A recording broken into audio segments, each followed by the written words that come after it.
for Lord Krishna, not realizing that this devotion had developed as a result of hearing and chanting about the Lord in the association of his pure devotees.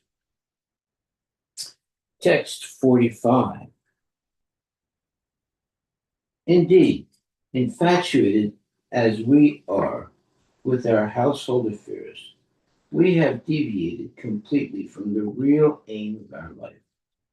But now, just see how the Lord, through the words of these simple cowherd boys, has reminded us of the ultimate destination of all true transcendentalists. Text 46. Otherwise, why would the Supreme Controller, whose every desire is already fulfilled, and who is the master of liberation and all other transcendental benedictions, enact this pretense with us, who are always to be controlled by him? Okay, this is a question now. Purport. Although Lord Krishna is the absolute truth, he humbly sent his cowherd boyfriends to beg food from the Brahmanas.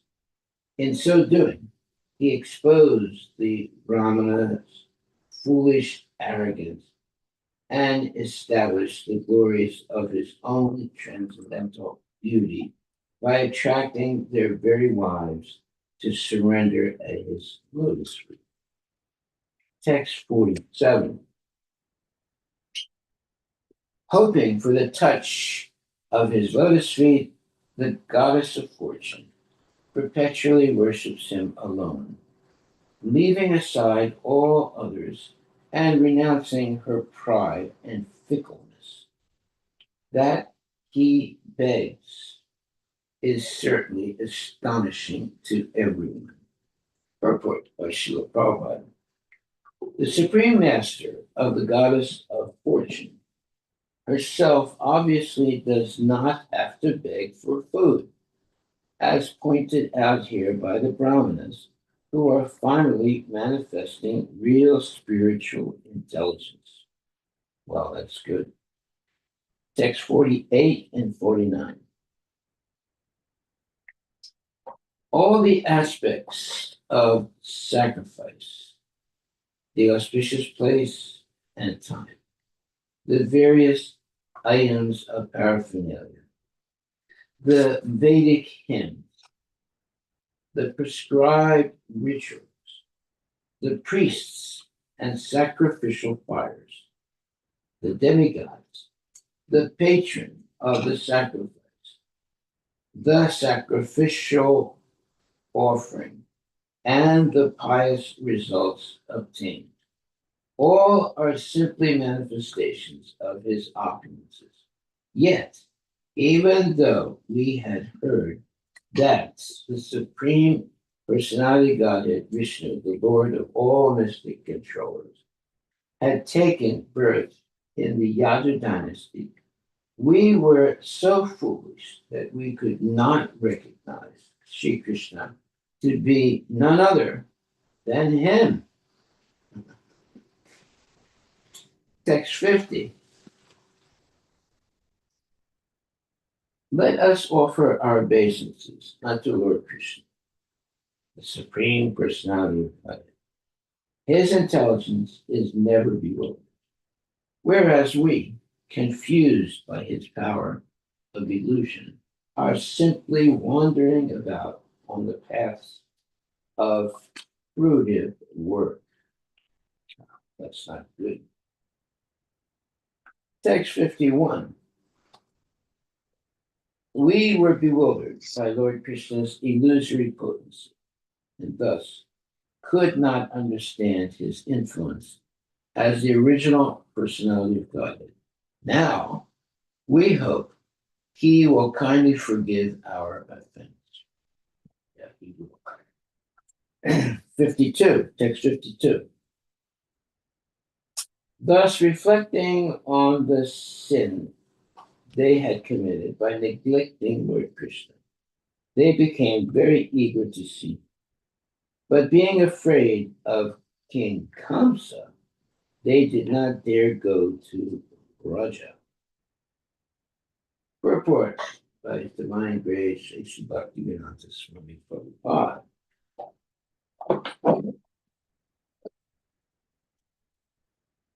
Realizing their offense against Lord Krishna and finally appreciating his almighty position, the Brahmanas naturally wanted to rush to Braja and surrender at the lotus feet of the Lord.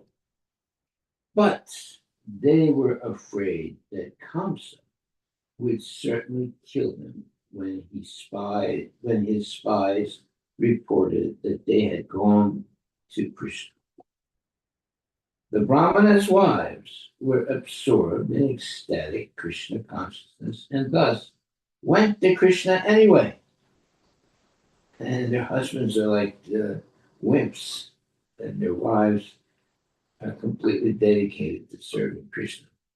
Just as the gopis simply to dance with the Lord traveled in the dead of night through a forest inhabited by wild animals, but the Brahmanas were not on such an advanced platform of Krishna consciousness, and thus, overcome by fear of Kamsa, could not see the Lord face to face. That's what happens when you're a chicken.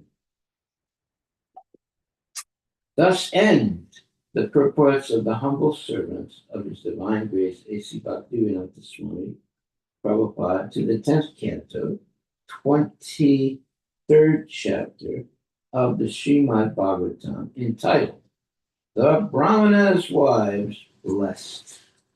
Yeah, because contrary to their husbands, they're not in any way intimidated, and they're completely dedicated to serving Krishna. Chapter 24, Worshipping Govardhan Hill.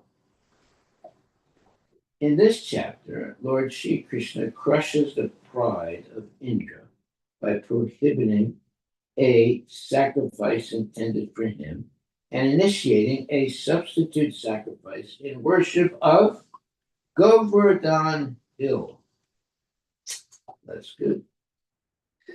When Sri Krishna saw the cowherd men busily preparing for a sacrifice to Indra, he inquired about it from their king, Nanda. Nanda explained that the rain given by Indra enables all living entities to maintain their lives, and therefore this sacrifice would be executed to satisfy him. Krishna responded, "It is because of karma alone that living entities take their births in a certain body, experience varieties of happiness and suffering in that body, and then give it up as the karma pertaining to it runs out. Thus, it is karma alone that is our enemy. Our friend, our guru, and our Lord and Indra can do nothing to alter the happiness and distress of anyone, for everyone is tightly bound by his karmic reactions. The material modes of goodness, passion, and ignorance bring about the creation, maintenance, and destruction of this world. The clouds give forth rain when they are impelled by the mode of passion. And cowherds prosper by protecting the cows. Furthermore, the cowherds prosper residence is in the forest and on the hills. Let me read that again. Furthermore, the cowherd's proper residence is in the forest and on the hills. Therefore, you should offer worship to the cows, the brahmanas, and Govardhan Hill.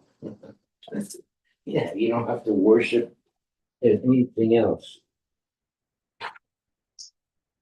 After Krishna spoke thus, after Krishna spoke thus, he arranged for the cowherd men to worship Govardhan with the paraphernalia collected for the sacrifice to Indra. The Indra is going to be really angry now. He then assumed a huge, unprecedented transcendental form and devoured all the food and other offerings presented to Govardhan. As he did so, he proclaimed to the cowherd community that although they had worshipped Indra for so long, he had never appeared in person. Whereas Govardhana himself had now manifested before their eyes and eaten their offerings of foodstuff.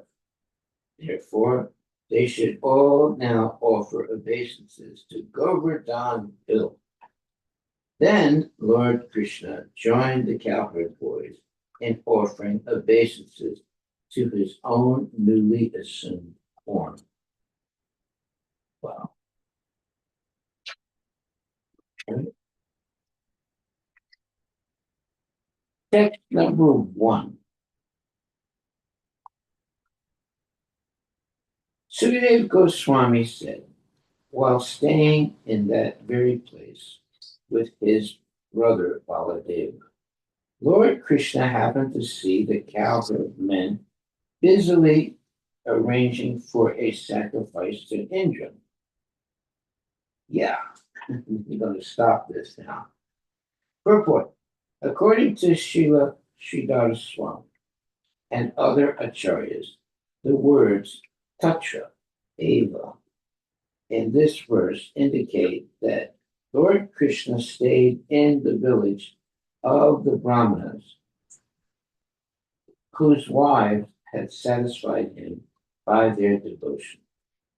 Thus, he gave his mercy to those Brahmanas as well as to their chaste wives, who had no one to associate with except their husbands.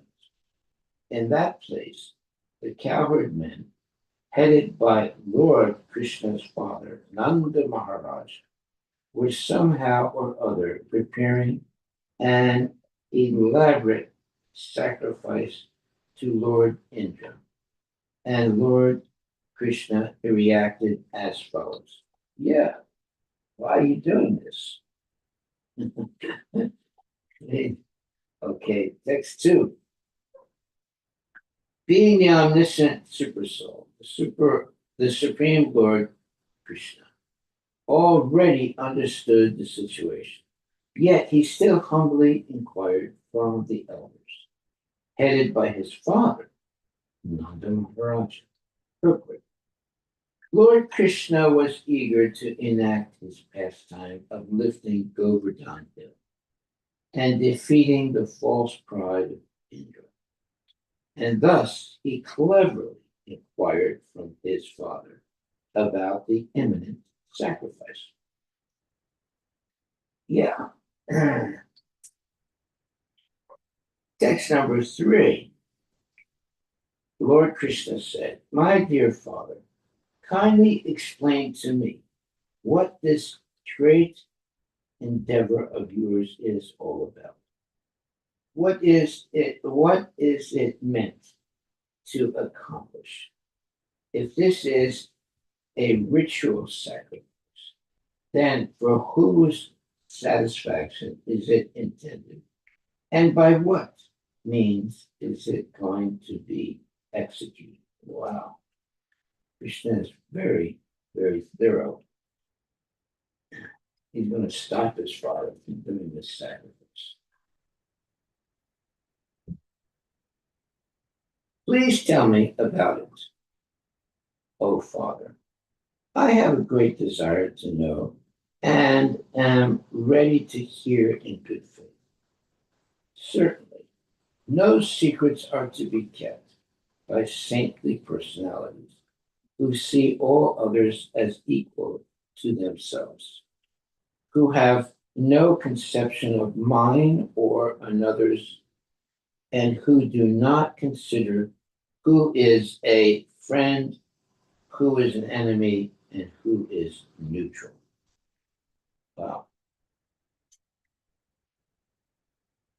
Purport by Srila Prabhupada. Lord Krishna's father might have thought that his son was a mere child and thus could not properly question the validity of a Vedic sacrifice. But the Lord's clever statement here would certainly have convinced Nanda that Sri Krishna was making a serious, not a whimsical inquiry, and that a serious answer should thus be given. Wow, that's a fact. Text number 5. One who is neutral may be avoided like an enemy, but a friend should be considered like one's own self. Wow. Purport by Srila Prabhupada. Even if Nanda Maharaja did not see friends, enemies, and neutral parties as entirely equal, Lord Krishna, being Nanda Maharaja's son, was certainly a most trustworthy friend and should therefore not be left out of intimate discussions. In other words, Nanda Maharaja might have thought that as a householder, he could not act on the highest saintly platform.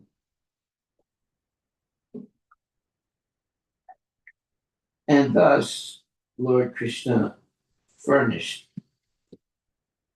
additional reasons why his father should trust him, meaning Krishna, and reveal the entire purpose of the sacrifice. According to Srila Jiva Goswami, Nanda Maharaja stood silent, doubting his position of parental aloofness, since Garga Muni had predicted that his son would be equal to Narayana in his qualities. And the young boy had already conquered and killed many powerful demons. Oh boy. Mm-hmm. Text 6.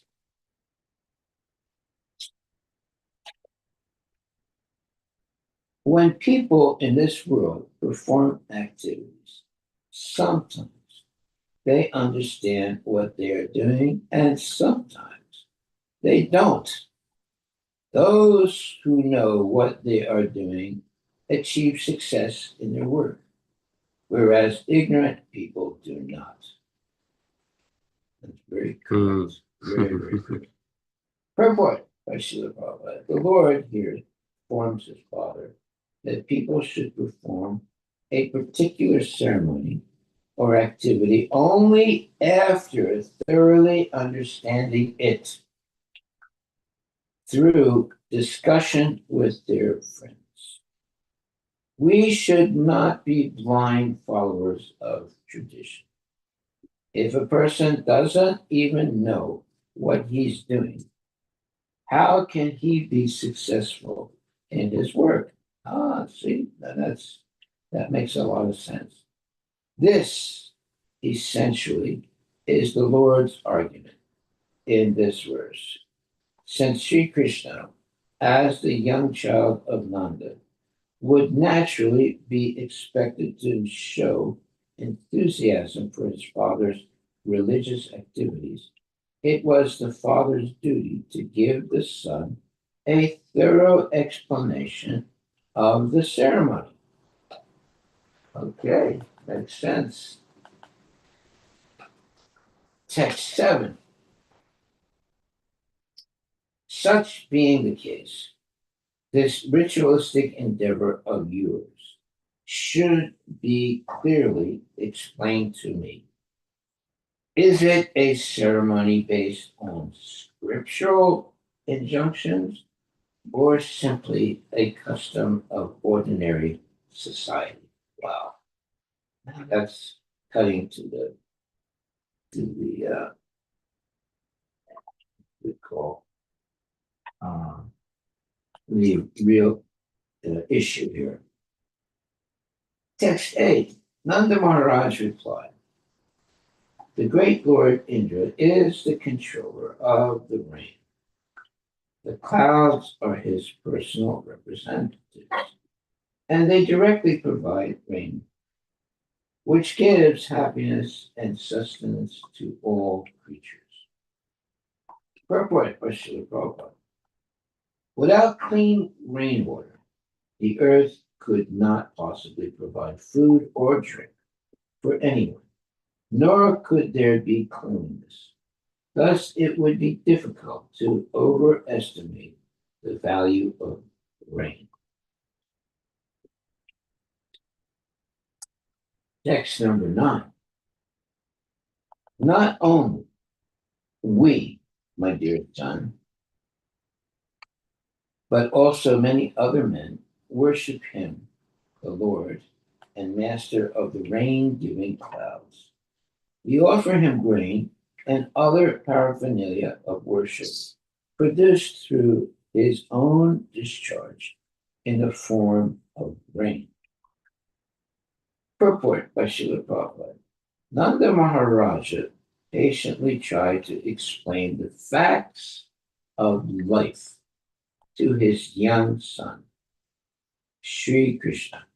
But, in fact, Nanda and all the residents of Vrindavan would learn an astonishing lesson, as explained in this chapter. Yeah.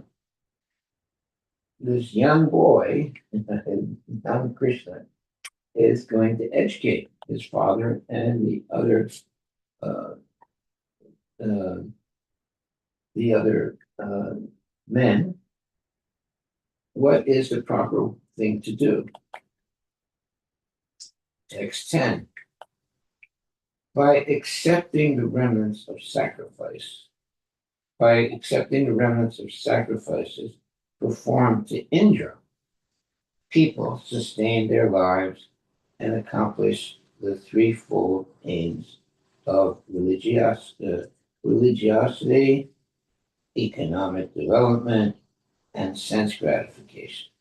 Thus, Lord Indra is the agent responsible for the fruitive success of industrious people. Hey, they're forgetting about Krishna here. Purport.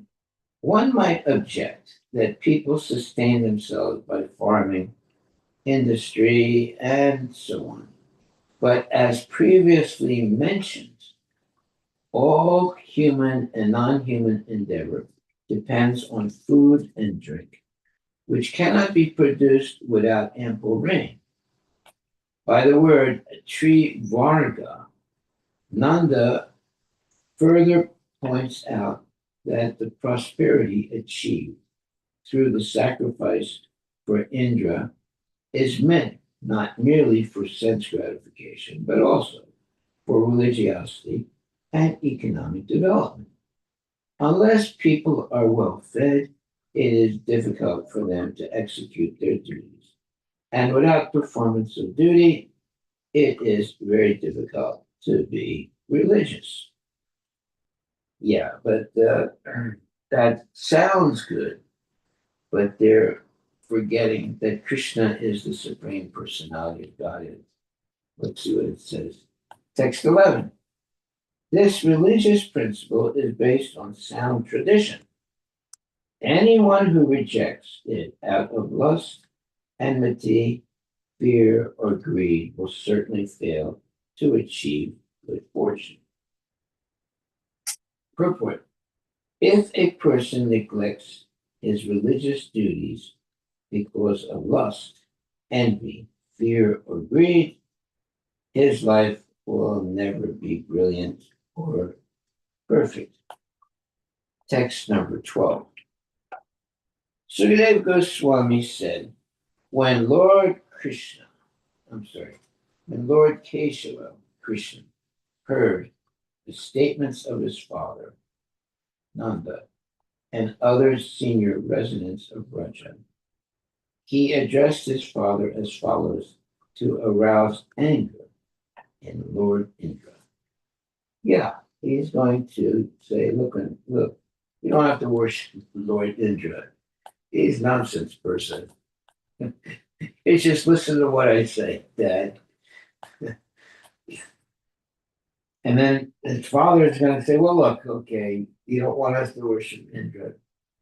How about if we do this? We'll worship Indra and we'll do what you want us to do also. And but Krishna's not going to accept that. Srila Sridhar Swami explained that Lord Krishna's intention was not simply to insult a demigod, but rather to knock down the great mountain of false pride that had arisen within the Lord's tiny servant, who was supposed to represent the Lord as Indra. By lifting Govardhan Hill, Lord Krishna would thus initiate a blissful annual festival called Govardhan Puja, and he would further enjoy the pleasant pastime of dwelling for several days beneath the hill with all his loving devotees. Yeah, because Indra was going to get angry and inundates with rain. And so here we see that Lord Krishna is proving that he is the Supreme Personality of Godhead. And he's showing his own father and all the elders that they should not be afraid of Indra. And that Indra is not acting properly. And that they should have full faith in Krishna. Text 13. Lord Krishna said, it is by the force of karma that a living entity takes birth. And it is by karma alone that he meets his destruction. His happiness, distress, fear, and sense of security all arise as the effects of karma. Purport by Srila Prabhupada. Lord Krishna minimized the importance of the demigods by speaking the philosophy known as karma vada or karma mimamsa, which basically is atheism with a belief in reincarnation. According to this philosophy, there are subtle laws of nature that reward or punish us according to how we act. As you sow, so shall you reap.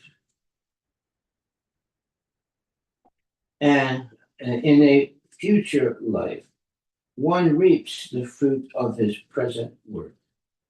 And this is the sum and substance of reality. Lord Krishna, being God himself, could hardly be a serious proponent for this mediocre philosophy. In the role of a young boy, he was simply teasing his pure devotees by preaching it. Srila Jiva Goswami points out that Lord Krishna was thinking, why are these eternal associates of mine appearing as my father and other relatives and friends, so caught up in this worship of Indra? Thus, although the Lord's main purpose was to take away the false pride of Indra, He also wanted to remind his eternal devotees that they need not divert their attention to other so called gods, since in fact his devotees were already living with the supreme absolute truth, the Almighty Lord Himself. Yeah, so he was educating now the residents of Vrindavana that is not necessary at all to worship the demigods. The same type of problem was there with in the Bible, where um, people wanted to worship uh, golden, uh, golden mountain. No, gold, a golden uh, um, Cow or something, right? yeah, golden cow. Yeah. And uh, and God became really upset. Mm. Text 14. Even if there is some supreme controller who awards all others the results of their activities, he must also depend upon a performer's engaging in activity. After all, there is no question of being the bestower of fruitive results unless fruitive activities have actually been performed. Purport. Here, Lord Krishna argues that if there is a supreme controller, he must depend on a performer of activity to reciprocate with and must therefore also be subject to the laws of karma, being obliged to award happiness and distress to conditioned souls according to the laws of good and evil. This superficial argument neglects the obvious point that the laws of nature that prescribe the good and bad results of pious and impious acts are themselves creations of the all good Supreme Lord.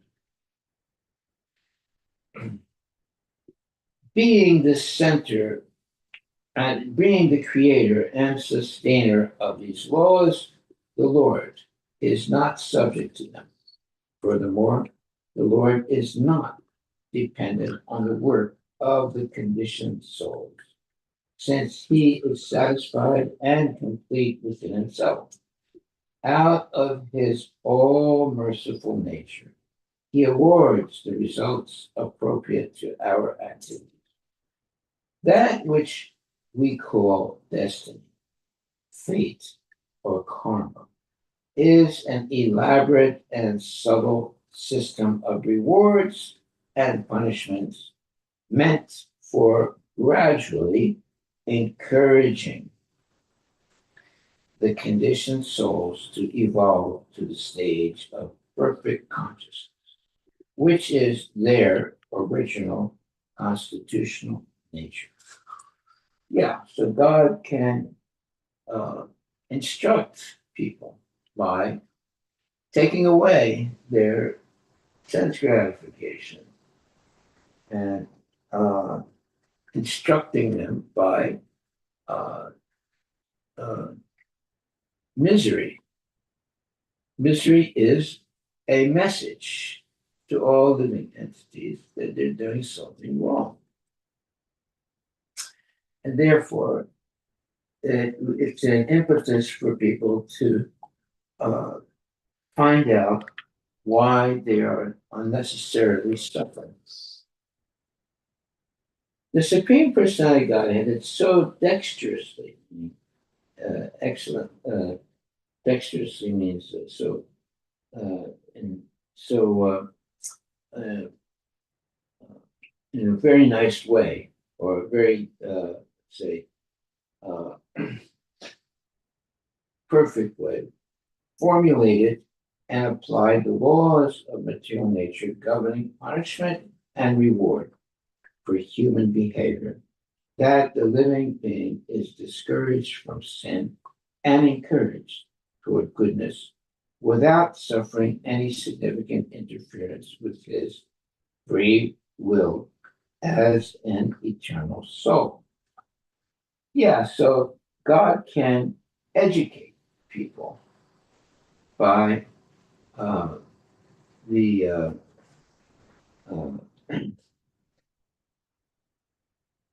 reward and punishment. Uh, so uh, therefore, uh, one can understand that they have to stop sinning and take up goodness. Then there will not be any suffering. Uh, okay, so in contrast to the material nature, the Lord exhibits his essential nature in the spiritual world, where he reciprocates the eternal love of his pure devotees. Such loving affairs are based completely on the mutual freedom of the Lord and his devotees, not on mechanical reciprocity of coinciding selfish interests. The Supreme Lord, assisted by his pure devotees, repeatedly offers the conditioned souls of this world the opportunity to give up their bizarre attempt at exploiting the material universe and go back home, back to Godhead, for an eternal life of bliss and knowledge. Considering all these points, the atheistic arguments given here by Lord Krishna in a playful mood are not to be taken seriously. Okay, that's the point, the main point. Krishna is educating us by taking the position of the nonsense Mayavadis and showing that such philosophy is actually false. Living beings in this world are forced to experience the consequences of their own particular previous work. Since Lord Indra cannot in any way change the destiny of human beings, which is born of their own nature, why should people worship him? Very, very good question. Logical. You don't have to worship Indra. He's nonsense. You should all never forget Krishna, the Supreme Personality of Godhead. Purport. Lord Krishna's argument here is not a negation of free will. If one accepts the existence of karma as a system of laws awarding reactions for our present activities, then we ourselves, according to our nature, will decide our future. Well, yeah, we're not puppets. We have limited free will, and if we act properly, then we will successfully make progress spiritually. And if we don't, then we're going to suffer.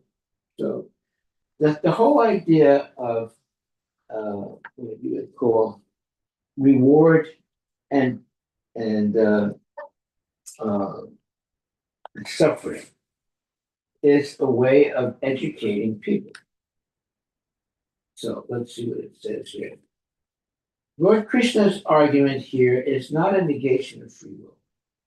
If one accepts the existence of karma as a system of laws awarding reactions for our present activities, then we ourselves, according to our nature, will decide our future.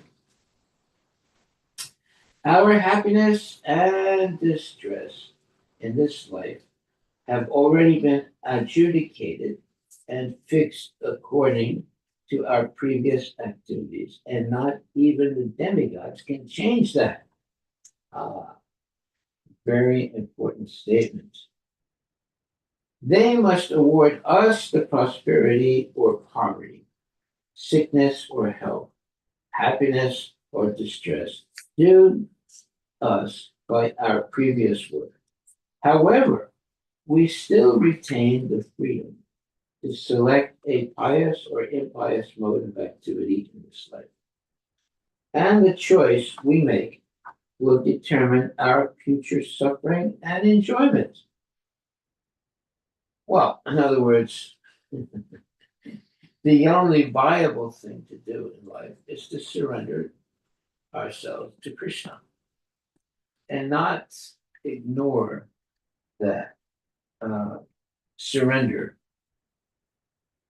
Otherwise, we get puffed up and think that, well, we don't really need God. We can make our way without God. For example, if I was pious in my last life, in this life, the demigods may award me great material wealth, but I am free to spend my riches for good or for bad purposes, and my choice will determine my future life. Thus, although no one can change the karmic results due to him in this life, everyone still retains his free will by which he determines what his future situation will be. Lord Krishna's argument here is quite interesting, however. It neglects the overriding consideration that we are all eternal servants of God and must satisfy him by all that we do. Well, yeah, I mean, and as soon as we forget about Krishna and we put so many other principles that we follow, it's going to be a failure. And we'll never be able to be successful by forgetting about Krishna. But to learn that lesson, sometimes Krishna makes us suffer. The suffering is definitely a means of uh, helping people understand what is right and wrong. So, suffering is necessary to learn what to do and what not to do. Text 16. Every individual is under the control of his own conditional nature, and thus he must follow that nature. This entire universe, with all its demons, and human beings, is based on the conditioned nature of the living entities. Purport by Srila Prabhupada. Lord Krishna here elaborates upon the argument given in the previous verse. Since everything depends on swabhava, or one's conditioned nature, why bother worshiping God or the demigods? This argument would be sublime if swabhava or conditioned nature were all powerful. But unfortunately, it is not. There is a supreme controller, and we must worship him, as Lord Krishna will emphatically reveal in this chapter of the Srimad Bhagavatam. For now, however, he is content to tease his relatives. Well, that teasing is a means of teaching people what is right and what is wrong. Unfortunately, not everybody understands this. That's why it says, for now, however, he, meaning Krishna, is content to tease his relatives. Text 17. Because it is karma that causes the conditioned living entity to accept and then give up different high and low grade material bodies. This karma is his enemy, friend, and neutral witness, his spiritual master and controlling board. Purport. Even the demigods are bound and limited by the laws of karma. And that's a very important statement. That Indra himself is subordinate to the laws of karma is explicitly stated in the Brahma Samhita 554. Yes, Tve Indra Gopam Ata Vendram Aho Swa Karma Vanda Hanurupa Phala Vajanam Atanoti. The Supreme Lord Govinda awards all creatures the appropriate results of their work. This is as true for mighty Indra, the Lord of the material heavens, as it is for the germ called Indra Gopa. The Bhagavad Gita 7:20 also states, Kamais taisar shita jnana upadyante nyadevaha. Only those who have lost their intelligence because of various material desires surrender unto demigods rather than worship the Supreme Lord. In fact, the demigods cannot award benefits to anyone independently.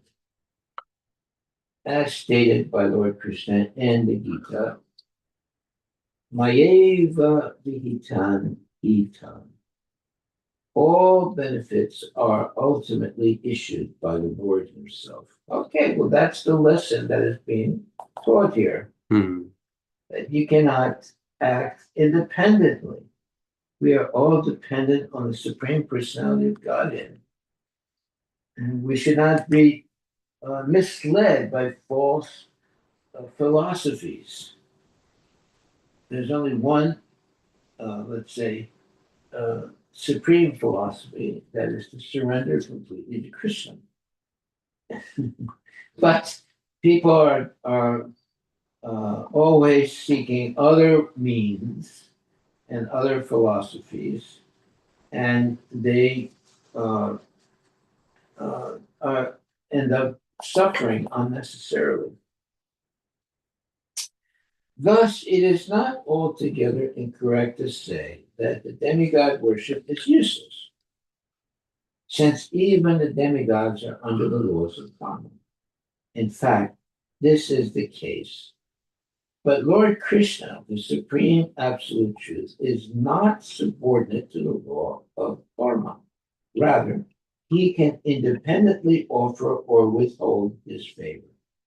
This is confirmed in the verse from the Brahma Samhita quoted above, the third line of which is Karmani Nirdahati Kintucha Bhakti Bhajam.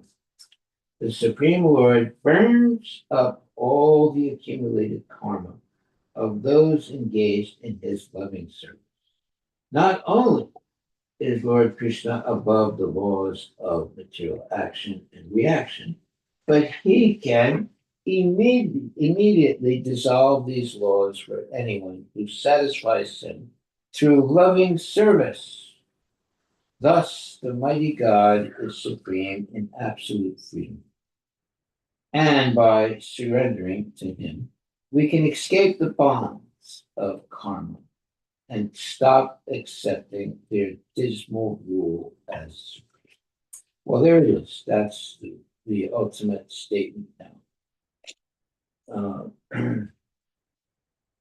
The whole purpose of human life is to understand that we are all under the rules of karma as long as we avoid surrendering to Krishna.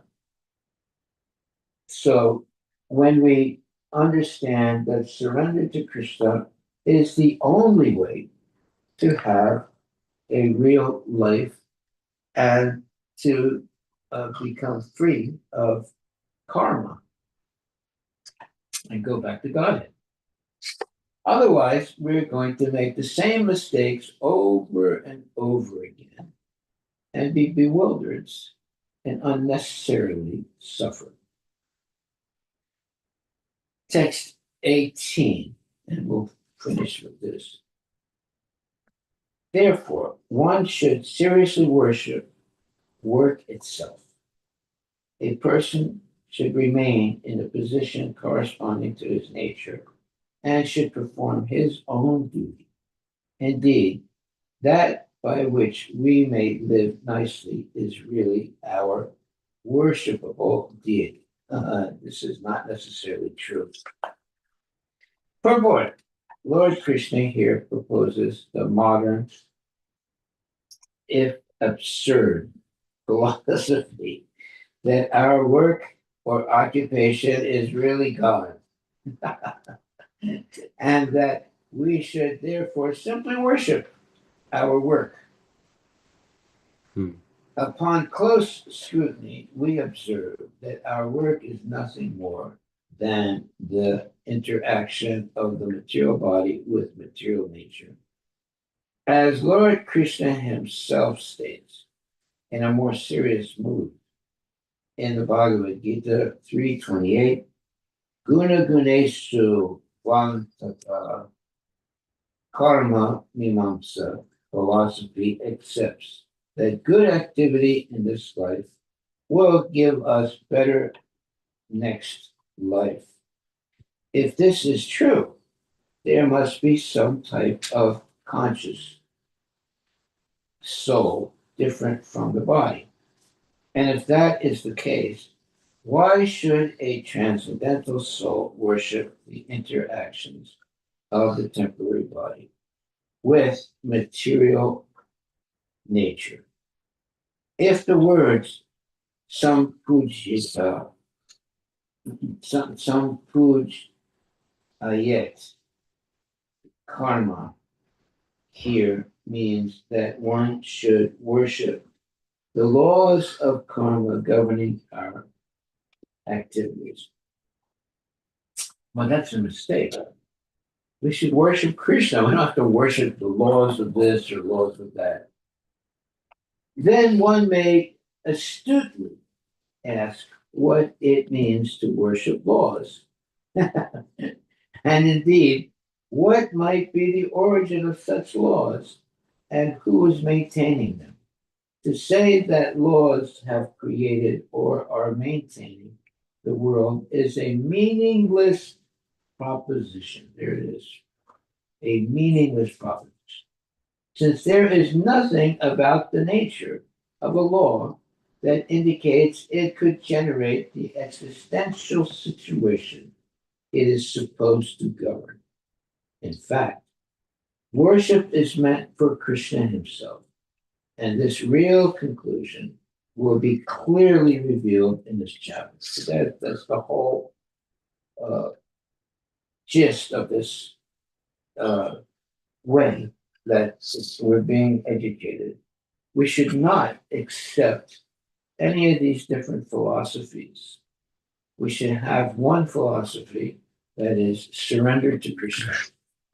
Yes. We do not need any other philosophy. Okay, I think we'll stop there. Text 19. And pick it up again tomorrow. Are there any questions or comments?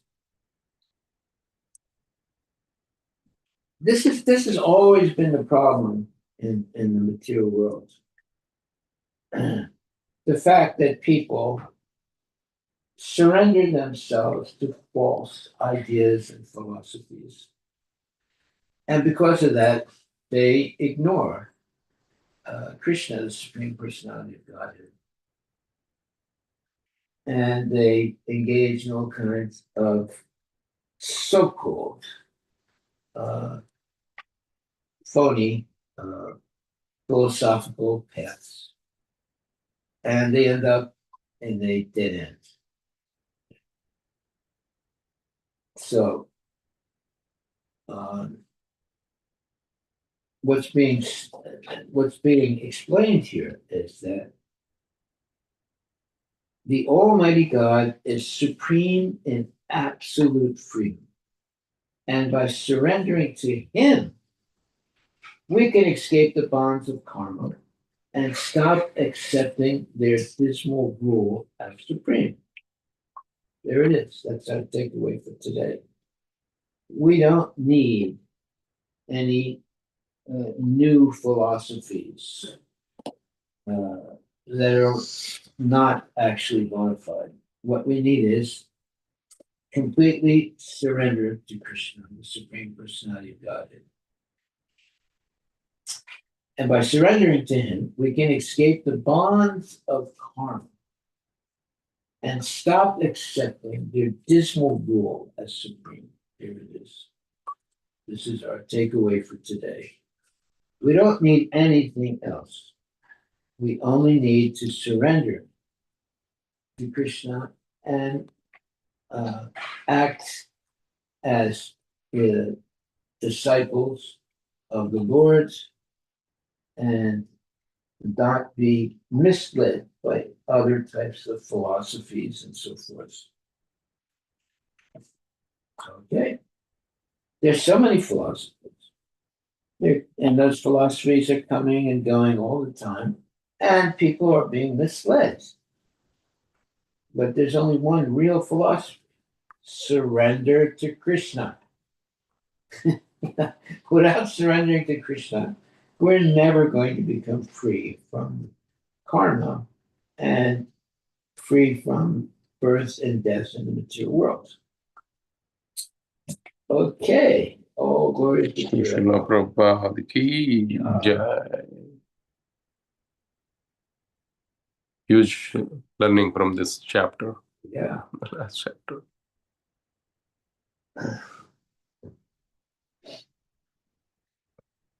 Therefore, one should seriously worship work itself. A person should remain in the position corresponding to his nature and should perform his own duty. Indeed, that by which we may live nicely is really our worshipful deity. Now, that's a false philosophy.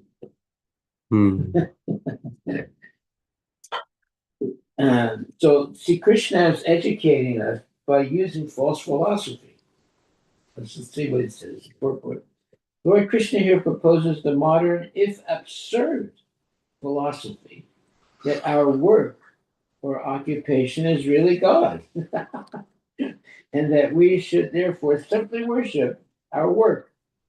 There are a lot of people like that. They think that their work is their religion. Work is worship. Work is worship. Work is worship, yeah. And they argue, Maharaj, like they're very adamant on it. So here, this is a wonderful, wonderful part of the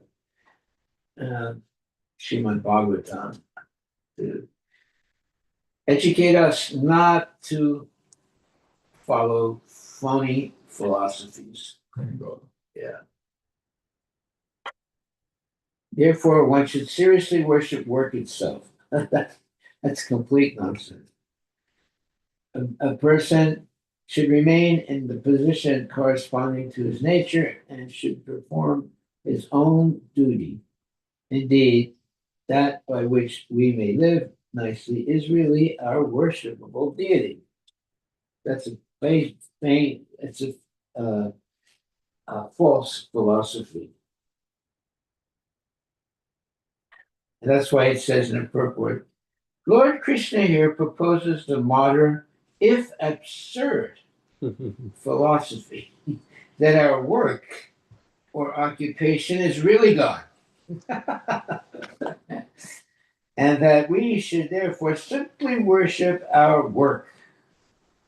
Upon close scrutiny, we observe that our work is nothing more than the interaction of the material body with material nature, as Lord Krishna himself states in a more serious mood in the Bhagavad Gita 3:28, Guna Gunesu Vartanta Karma Mimamsa philosophy accepts that good activity in this life will give us better next life. If this is true, there must be some type of conscious soul different from the body.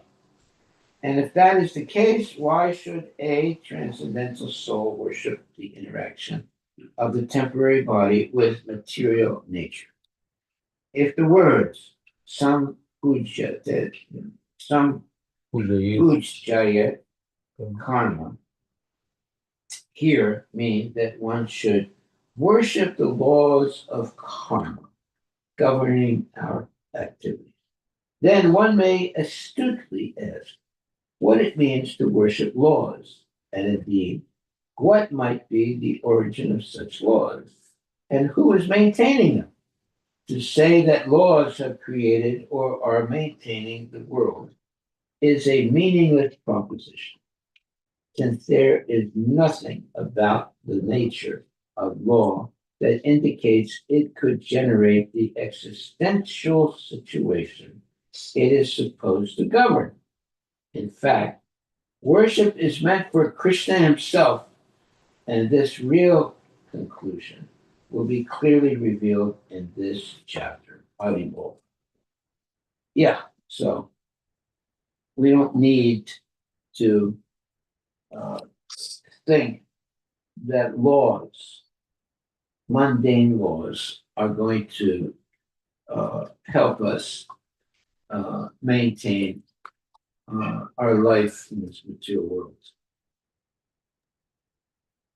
We have to follow the instruction of Krishna.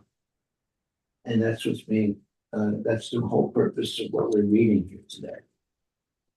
Without surrendering to Krishna, we will never be free from the laws of material nature. Harivilas. So Maharaj, the one quick question is, I've seen like all these motivational speakers talk about, the law of attraction. Like if you want like some kind of like whatever sports car or something, you write it 1,000 times in a notebook or whatever and tell yourself, or some kind of a job you want. There's lots of videos that they have on this law of attraction. So is this like what we discussed today is in the same, like this is just worshiping that law instead of worshiping Krishna and surrendering to Krishna? Yes, very well said. Yes. Secret.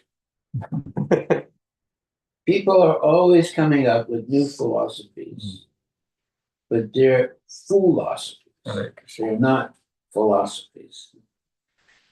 And people are attracted by it. And they'll practice that philosophy for the rest of their life. They end up with nothing.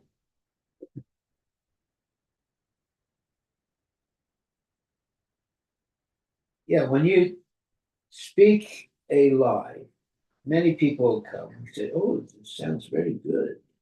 I think this is very correct." But if you teach the truth, a lot of people say, "No, no, no, I don't want to do this."